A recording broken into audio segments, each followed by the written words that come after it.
Home Secretary Suella Braverman hit the headlines this week with a controversial newspaper piece in which she argued the police are biased. It seems her job may be hanging by a thread.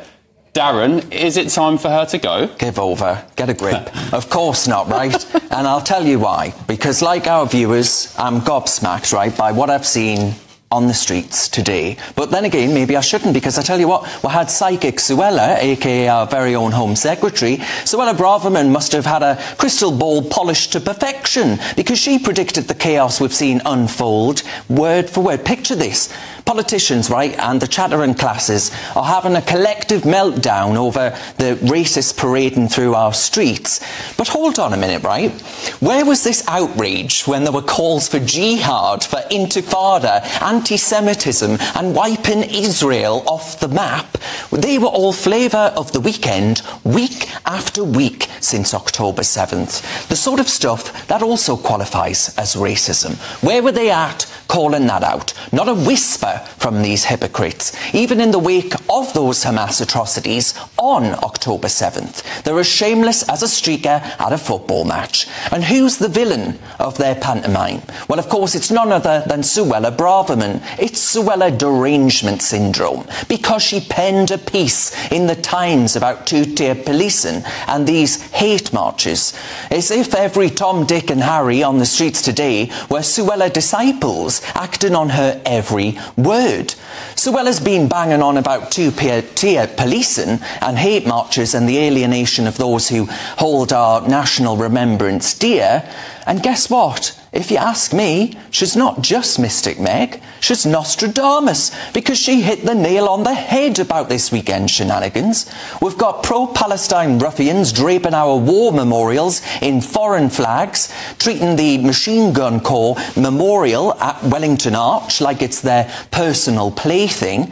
And if that wasn't enough, we've got Hamas-style headbands making a fashion statement in London on Armistice Day, no less. We heard in that email that Ben just read out how important this day is to people who've known those who've served and even lost their lives in our armed forces. And then there's the tale of two-tier policing, a crackdown on Union Jack and St George flag wavers, while turning a blind eye to the pro-Palestine lot launching fireworks and missiles at our bobbies. I must have missed the memo where that kind of violence got the green light.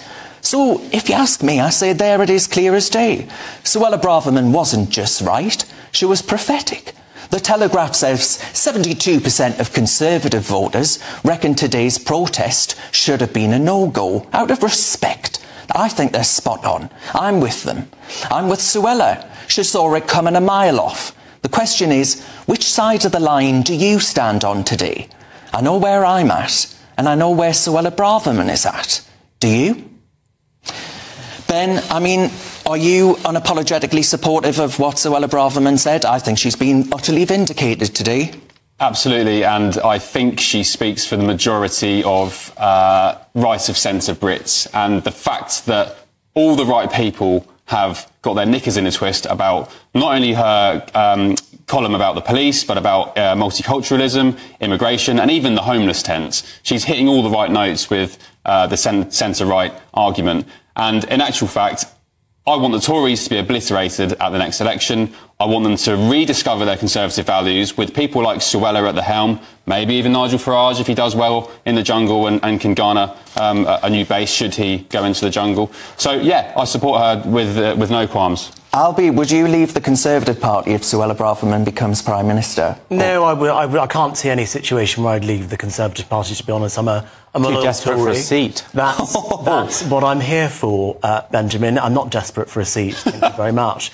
But what I will say about Suella is that, look, there are things that Suella has said which I think she's totally right on. I think she was totally right about the two-tier policing. I think if we look at how the Sarah Everard protesters were treated during the pandemic and the Black Lives Matter protests were treated during the pandemic, totally different. The police were heavy-handed with the women on Clapham Common, basically did nothing at the Black Lives Matter protests. I think both protests are worthy causes, by the way, but I'm just making the point that she was right on that. But my issue with Suella is, I don't understand what the Tory right see in her. If she'd actually delivered something other than rhetoric, I can understand it. But what policy has she actually delivered? Nothing. What has she done in her time in government? Nothing. She just talks noise. She just makes noise, and then there's mayhem that happens around her, and there's not much else. So that is why I don't support Suella, because she's not good at her core job, which is being the Home Secretary. Would you not argue, though, that's because there is a blob that disagrees with everything that she tries to do? I don't think it's good enough. She can't get this through. I don't think it's good enough for politicians who can't make their arguments well to say, there's a blob stopping me, or the Chancellor stopping me. You win arguments by making good arguments, having good evidence, and winning them. And she's clearly not a very effective politician. Well, you can't do that. If she's not able to do anything as Home Secretary. If you look at when Theresa May was Home Secretary, she used similar inflammatory language, but she actually got stuff done. Oh, she did not. Theresa May was about as much use as a chocolate Immigration teapot. was lower under Theresa May than under Suella Braverman. She obstructed Brexit, tried to stitch the country up with a dodgy deal. Immigration was lower under Theresa May than under Suella Braverman. No, I would argue that actually Jeremy Hunt and Rishi Sunak are proven to be wetter than a knotter's pocket, and that's why actually Suella Braverman can't get anything through. But Benjamin Butterworth, I actually think that you must be looking at the scenes that we've seen on our streets today and saying, you know what, she's quite right, Suella.